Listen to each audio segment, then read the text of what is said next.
शिवलिंग में से ब्रह्मा जी को ज्ञान उपदेश दिया, तब ब्रह्मा जी ने सृष्टि क्रम आगे बढ़ाया और सृष्टि के आगे बढ़ाने में फिर जो आगे वर्णन आया है, दक्ष की धर्म पत्नी है प्रसूति, जिनके घर में माता सती का जन्म होता है। सती के जन्म लेने पर माता सती शिव की भक्ति में डूब जाती हैं, शंकर की स्मरण में डूब जाती हैं, शिव तत्व में डूब जाती हैं। इतना डूबती हैं कि शंकर पति के रूप में मिल जाते हैं।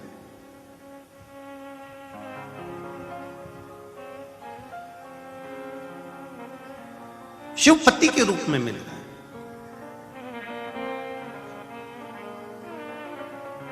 दक्ष प्रजापति ने सती को पाने के लिए कितना तप करा था कि मेरे घर में एक बेटी का जन्म और हो जाए। 60 लड़कियां जन्म लेने के बाद एक लड़की दक्ष प्रजापति ने फिर मांगी है भगवान से कि एक बेटी का जन्म और हो जाए।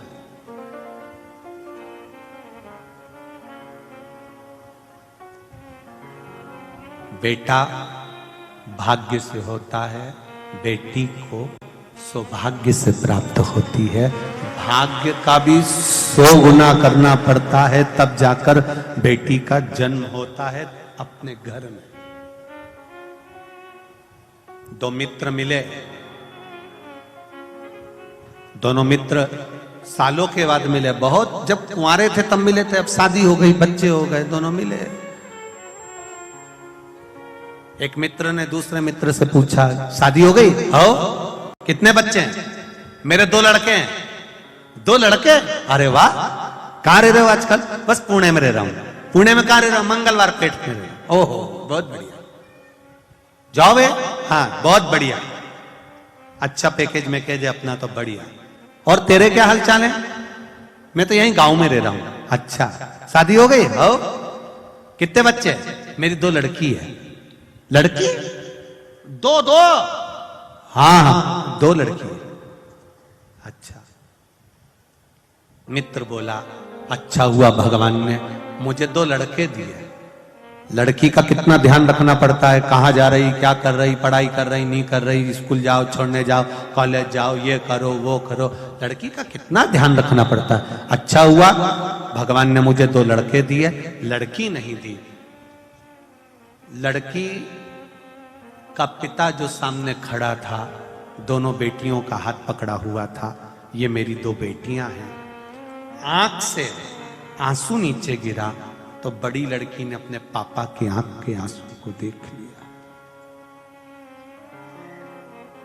बड़ी लड़की ने जब अपने पापा की आंख का आंसू देखा, देखकर सामने वाले अंकल का कुर्ता खींचा और कुर्ता खींचकर कहा, अंकल आप कहते हो भगवान ने अच्छा हुआ आपको लड़की नहीं दी?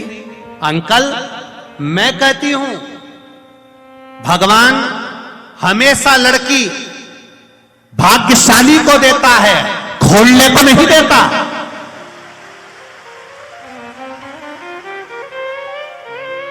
जो कभी अपनी बहन बेटी को एक साड़ी नहीं दे, घर में ननंद आ जाए तो भाभियों का मुंह भगोना हो जाए,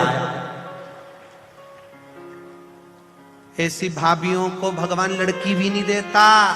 कि जब ये ननंद को एक साड़ी नहीं दे रही है तो अपनी लड़की को क्या खाक देगी? भगवान नहीं देता। भगवान कभी खोलने को बेटी नहीं देता, भगवान भाग्यशाली को बेटियां देता है। भाग्यशाली। ठेला चलाने वाला, सब्जी बेचने वाला, कबाड़ा बेचने वाला, उसके घर में 3-3, 4-4 लड़कियों का जन्म हो जाता है। बोलो सही है कि गलत है? और सेठ से सेठ पैसे वाले के घर में एक लड़की हो जाए तो मुंह उतर जाता है, भेरू का मुंह उतर जाता। और गरीब के घर में 3-3, 4-4 लड़की हो जाती है, आंख में आंसू नहीं आता। आंसू नहीं आता गरीब के।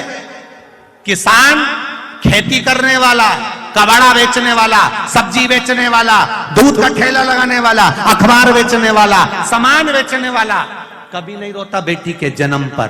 बेटी के जन्म पर हमेशा पैसे वाला ही रोता है, क्या होगा क्या होगा क्या होगा, सोच सोच के मरे जाता है क्या होगा। और उसके घर में 3-3 4-4 लड़कियों ने जन्म ले लिया, नहीं रोता क्योंकि उसको मालूम है उस महादेव ने दिया है तो संभालेगा भी वही और ब्याह भी वही करेगा, उसको टेंशन नहीं है। रोते हो तुम।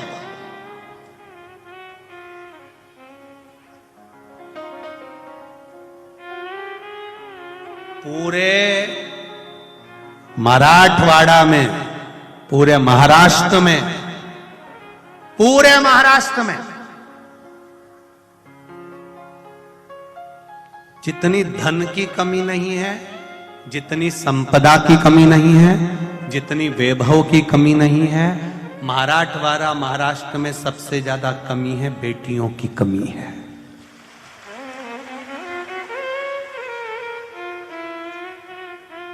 सबको छोरा चाहिए,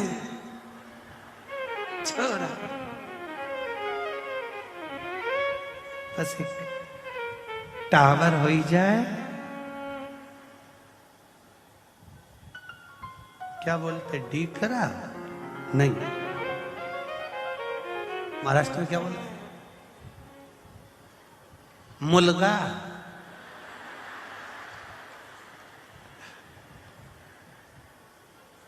माझा 2 मुलगा आणि 1 मुलगी, सही है। अरे बोलो तो मुलगा मुलगी आणि माझा 2 मुलगा। देहाची तिजोरी भक्ती चाच उघडदार देवा आता देहाची तिजोरी भक्ती चाच ठेवा उघडदार देवा। बस सबको पुत्र चाहिए, सबको बेटा चाहिए। भगवान से प्रार्थना करना जैसे दक्ष प्रजापति ने कहा मेरे घर में एक बेटी हो जाए। क्यों?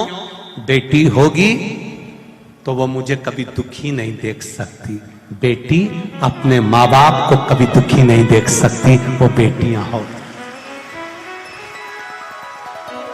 बेटा पास में रहेगा, बाजू वाले कमरे में रहेगा, तो भी आके नहीं पूछेगा कि मम्मी तुम्हारा सिर दुख रहा है क्या। और बेटी दूर होकर भी फोन लगाकर पूछ लेगी मम्मी पापा का ब्लड प्रेशर ठीक है, शुगर ठीक है, दवाई दे देना, थोड़ा ध्यान रख लेना। वो बेटी हो दूर से पूछ रही है।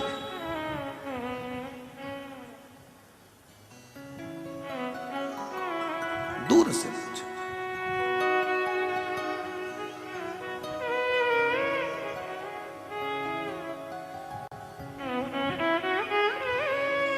बस बेटियों से एक निवेदन है मेरा,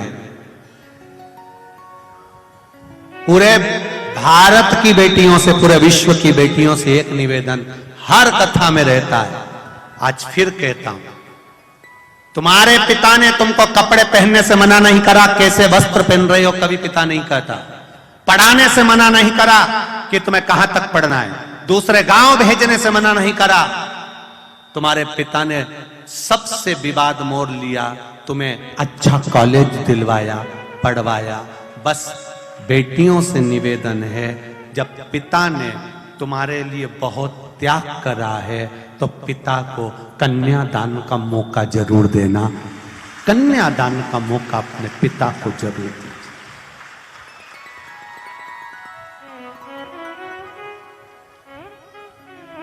बॉडी सॉडी के चक्कर में मत आ जाना, जरा सी गाड़ी घोड़े के चक्कर में मत आ जाना, चाउमीन और पानी पतासा के चक्कर में मत आ जाना, कटे हुए सेव फल के मोबाइल के चक्कर में मत आ जाना। ध्यान दे, मौका दो, कहीं पर भी रहो, किसी से भी मित्रता रहे, पर जब शादी का समय आ जाए तो कह दो सामने वाले से, मेरे माता पिता जहां कहेंगे शादी वहां करूंगी, कन्यादान का मौका मैं अपने बाप को, अपने पिता को, अपनी मां को दूंगी। अपने माता पिता से छल नहीं कर सकती, अपने माता पिता से बेईमानी नहीं कर सकती। सती मैया का विवाह शिव जी के साथ हुआ। सती मैया शंकर भगवान के संवाद को जान नहीं पाई। सती मैया क्रोध की अग्नि में जलकर समाप्त हो गई। हिमालय राज के यहाँ पार्वती बनकर प्रकट हो गई। पार्वती बनकर प्रगटी और भगवान शिव के साथ में माता पार्वती का मंगल विवाह हो रहा है। जोरदार ताली बजाएं, शिव पार्वती पधार रहे हैं। आनंद के साथ भगवान शंकर और माता पार्वती का मंगल विवाह हो रहा है। आनंद के साथ में पार्वती मैया शिव जी के गले में जयमाला पहना रही हैं। जोरदार ताली बजाकर स्वागत करिए। अब भगवान शंकर माता पार्वती जी के गले में जयमाला दे रहे हैं। बोल देवाधिदेव महादेव की, हर हर महादेव। कुछ सूचनाएं आशीष जी दे रहे हैं बड़े आनंद के साथ, भाव भक्ति के साथ में। 23 जनवरी से 29 जनवरी तक पावागढ़ से 3 किलोमीटर की दूरी पर सुंदर शिव महापुराण की श्री राम शिव महापुराण की कथा दोपहर 2 बजे से 5 बजे तक आस्था चैनल पर आएगी। राम जी मंदिर, कंजरी, हालोल, पंचमहल, गुजरात, पावागढ़ के पास में शिव महापुराण कथा का आनंद लेंगे। हर हर महादेव। जय जय श्री राधे। सभी भक्तों को हर हर महादेव साधय जैसे कि श्री शिवाय नमस्तुभ्यम। व्यासपीठ को नमन करते हुए हम सबके प्रिय, हम सबके लाडले ठाकुर कल्लू जी महाराज के चरणों में नमन करते हुए, परम सत्य परम आदरणीय विश्व विख्यात पूज्य गुरुदेव के पावन चरणों को नमन करते हुए और आप सभी शिव भक्तों के चरणों में नमन करते हुए, आप सभी को ज्ञात है 23 जनवरी से 29 जनवरी 2023 में सुंदर कथा, हम सभी श्री राम शिव महापुराण की कथा कंजरी, हालोल, गुजरात से पावागढ़ के पास में सुंदर 2 बजे से 5 बजे तक आस्था चैनल, यूट्यूब, फेसबुक पर लाइव इस कथा को श्रवण